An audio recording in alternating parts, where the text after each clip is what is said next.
చేస్తే నిన్ను రోల్ మోడల్గా తీసుకున్న వాళ్ళు, నువ్వు రాజకీయాల్లో ఉన్నావు కాబట్టి నిన్ను రోల్ మోడల్గా తీసుకున్న వాళ్ళు కూడా ఇదే మాదిరిగా వాళ్ళు చేయడం మొదలు పెడితే ఒకసారి జరిగితే పొరపాటు, రెండోసారి జరిగితే గ్రహపాటు, కానీ అది 3, 4 అయిందని అంటే అది అలవాటు.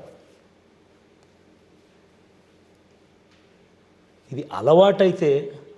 అలవాటుగా చేస్తూ ఉంటే